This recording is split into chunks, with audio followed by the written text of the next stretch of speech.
에베소서 1장 7절로 14절까지의 말씀, 제가 한 절 여러분이 한 절 교독하시겠습니다. 우리는 그리스도 안에서 그의 은혜의 풍성함을 따라 그의 피로 말미암아 속량 곧 죄 사함을 받았느니라.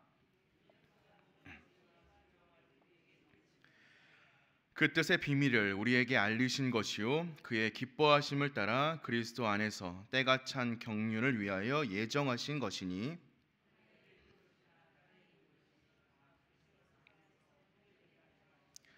모든 일을 그의 뜻의 결정대로 일하시는 이의 계획을 따라 우리가 예정을 입어 그 안에서 기업이 되었으니,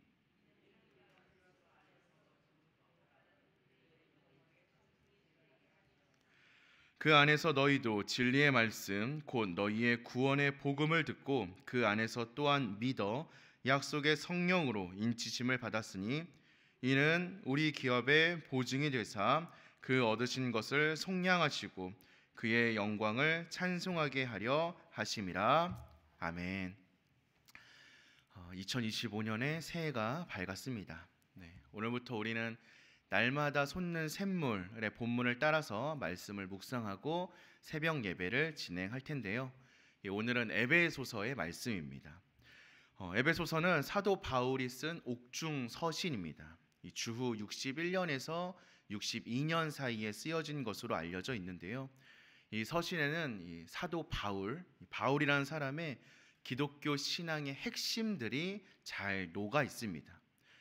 또 특별히 오늘 본문을 통하여서 우리가 함께 읽은 이 에베소서의 시작 부분을 통하여서 하나님께서는 죄인을 어떻게 구원하셨는가에 대한 구원론에 대해서 언급을 하고 있습니다. 우리를 위하여 삼위일체 하나님이 이루신 놀랍고 복된 구원의 경륜이 무엇인지 오늘 이 시간을 통하여서 함께 은혜를 나누고자 합니다. 우리가 우리의 구원을 바라보면서 꼭 기억해야 하는 첫 번째는요, 우리를 향한 구원의 계획 역사는 바로 성부 하나님으로부터 시작한다라는 사실입니다. 오늘 저는 여러분들과 함께 삼위일체 하나님의 구원 사역에 대해서 좀 나누어 보고자 하는데, 그 중에 첫 번째로 성부 하나님의 사역을 먼저 언급을 하고자 합니다. 오늘 우리가 함께 읽지는 않았지만 어제의 본문이었던 에베소서 1장 1절부터 6절까지의 말씀을 보시면 사도 바울은 죄인을 향한 삼위일체 하나님의 경륜을 언급하고 있으면서 가장 먼저 성부 하나님의 활동을 소개하고 있습니다. 우리가 잘 알고 있는 것처럼 성부 하나님은 만물의 창조주이시고 우리의 구원자가 되시는 예수 그리스도의 아버지가 되십니다. 그분은 피조물인 우리에게 복을 주시는데 신령한 복을 더하여 주십니다. 그렇다면 그 신령한 복이 무엇이겠습니까? 그 신령한 복은 바로 창세 전부터 그의 아들 예수 그리스도 안에서 우리를 구원하시기로 선택한 사실입니다. 이것은 우리의 행위와는 관계없이 전적인 하나님의 주권적 은혜로 이루어졌습니다. 하나님께서는 그리스도로 말미암아 우리를 자녀 삼으시겠다 미리 정하셨습니다.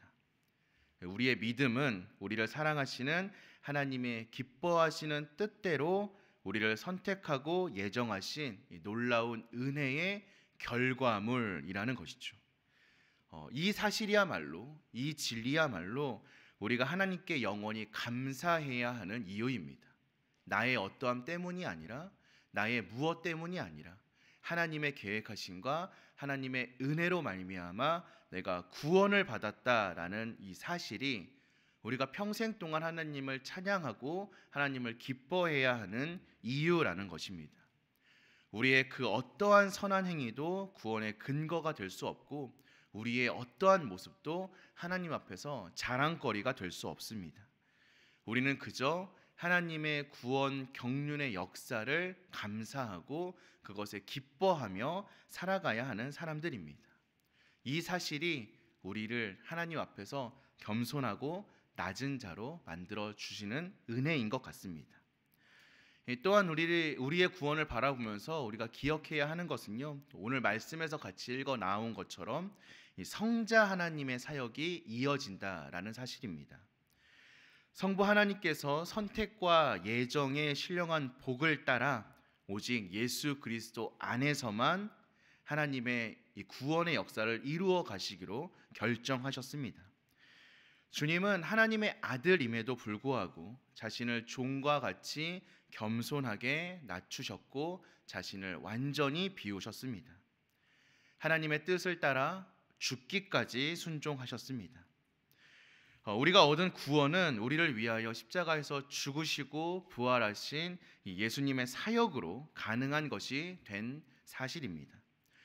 우리가 구원받았다라는 것은 우리의 죄를 용서받았다라는 뜻과 같다라고 생각할 수 있는데요.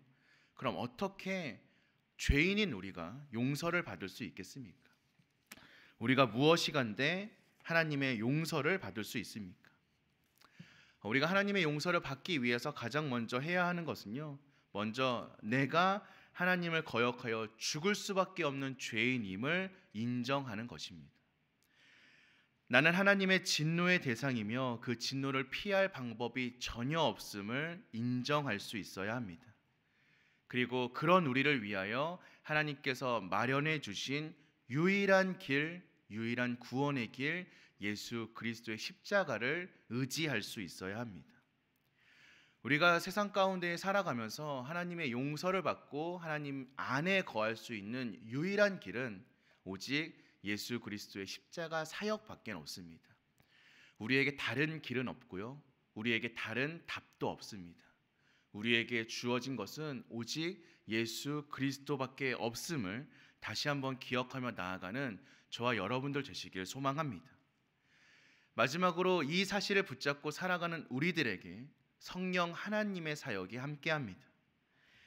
죄인을 구원하시는 성령님의 역할은 어떤 것입니까? 우리는 성령님의 도움 없이는 그리스도의 구원 사역이 무엇인지 깨달을 수가 없습니다. 우리가 구원의 복음을 깨닫게 하시는 것이 바로 진리의 영 성령님의 사역인 줄로 믿습니다. 성령님께서는 예수 그리스도의 죽으심과 부활하심을 깨닫게 하시고 믿게 하셔서 우리를 하나님 앞으로 나아올 수 있도록 인도하십니다. 또한 성령님께서는 구원받은 우리 안에 내주하심으로 우리가 하나님의 자녀라는 사실을 확신시켜 주시고 우리가 하나님 안에서 누릴 기업의 보증이 되어 주십니다.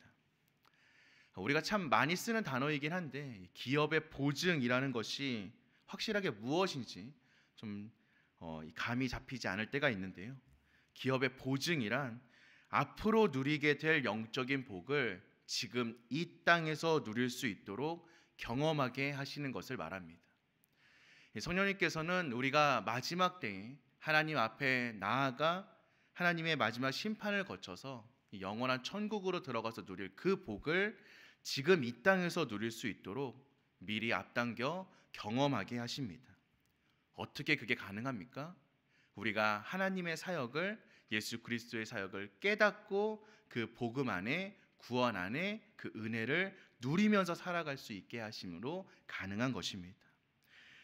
이로 인하여 우리는 믿음의 공동체 안에서 하나님의 선하심과 하나님의 권능을 누리면서 살아갈 수 있는 존재가 되었습니다. 우리의 이러한 영적인 경험을 통하여서 구원을 이루신 하나님의 영광을 찬송하며 살아가는 것, 이것이 바로 마땅한 성도의 삶의 모습인 것입니다. 우리는 지금 어떻게 살아가고 있습니까? 여러분들께서는 이런 사실을 누리면서 정말로 살아가고 계십니까? 성경은 우리에게 끊임없이 이야기하고 있습니다. 오늘 우리가 함께 읽었던 본문뿐만 아니라 모든 성경의 말씀을 통하여서, 그리고 사실 교회를 다니는 성도라는 우리들에게는 너무나 기본적이고 아주 매일같이 들었던 이야기처럼 느껴지는 것이 바로 이런 이야기죠. 성부 하나님은 우리의 구원을 계획하셨습니다. 성자 하나님은 우리의 구원을 위해 하나님의 당신의 생명을 친히 내어 주셨습니다. 성령 하나님께서는 죄인들을 구원의 길로 이끌어 가십니다. 그래서 삼위일체 하나님을 찬양하는 것이 우리 성도의 마땅한 도리입니다. 이 이야기가 참 너무 익숙하셔서 이제 약간 너무 쉬운 이야기처럼 느껴지지 않으신가요? 사랑하는 성도 여러분, 이것이 우리의 신앙의 본질입니다. 우리는 이것을 붙잡고 살아가는 사람들입니다. 이것 외에 다른 것이 얹어질 수는 있지만 그 얹어지는 것들을 붙잡고 살아가는 것이 아니라 이 기본이 되는 말씀을 붙잡고 살아가는 사람들이 바로 우리들입니다. 바라기는 2025년 한 해 정말 이 기본 되는 이 우리의 신앙을 다시 한번 붙잡을 수 있는 저와 여러분들이 되기를 소망합니다. 예배는 이런 삼위일체 하나님의 사역을 기억하는 시간이라고 합니다. 하나님께서 우리에게 무엇을 하셨는지를 말씀을 통하여 기억하는 시간입니다. 또 그 말씀을 통하여 앞으로 남겨진 우리의 삶 가운데 하나님께서 어떻게 운행해 나아가실지, 어떤 은혜를 더하여 주실지를 기대하는 시간이라고 합니다. 우리의 예배가 이렇게 하나님을 기억하고 기대하는 시간들로 넘치기를 소망합니다. 또 우리는 많이들 이렇게 얘기하죠. 우리의 삶이 예배가 되어야 한다. 맞습니다. 우리의 모든 삶과 우리의 모든 호흡을 통하여서 삼위 하나님의 사역이 경험되어야 합니다. 그리고 하나님이 고백되어야 합니다. 우리의 모든 호흡을 통하여서 하나님을 향한 감사와 기쁨의 찬양이 넘쳐나야만 합니다. 그것이 바로 성도의 삶이기 때문입니다. 2025년 새로운 한 해가 시작되었습니다. 올 한 해 우리의 삶이 이런 예배가 되기를 소망합니다. 이 자리에 모인 우리 정륜교회 모든 교우 또 성도님들의 모든 호흡을 통하여서 삼위일체 하나님이 고백되어지고 삼위일체 하나님을 향한 기대가 이어지기를, 그분을 향한 감사와 기쁨과 찬양이 넘쳐나기를, 그리고 나아가서 하나님께서 친히 우리를 향하여서 계획하신 이 구원의 역사가 누려지는 삶을 살아가기를 주님의 이름으로 축원드립니다. 그저 말뿐인 신앙이 아니라 그저 믿어진다라는 자기 암시적인 그런 믿음이 아니라 정말 우리의 삶에서 묻어나오는 신앙, 우리의 삶에서 흘러넘치는 그런 믿음, 그리고 나의 호흡과 같이 고백되어지는 하나님을 향한 예배와 찬양이 우리의 삶에 가득할 때 우리는 정말 우리가 고백하듯 세상을 감당하고 세상을 승리하는 주님의 자녀들로 거듭날 줄 믿습니다. 이번 2025년 이제 시작했지만 나중에 올 한 해를 돌아보았을 때 정말 내가 올 한 해 승리하며 살아갔다. 나의 모든 발걸음에 하나님이 함께 하셨다. 하나님 살아계신다라는 고백이 터져 나올 수 있는 우리의 삶이 되기를 주님의 이름으로 간절히 축원드립니다. 우리 함께 기도하겠습니다.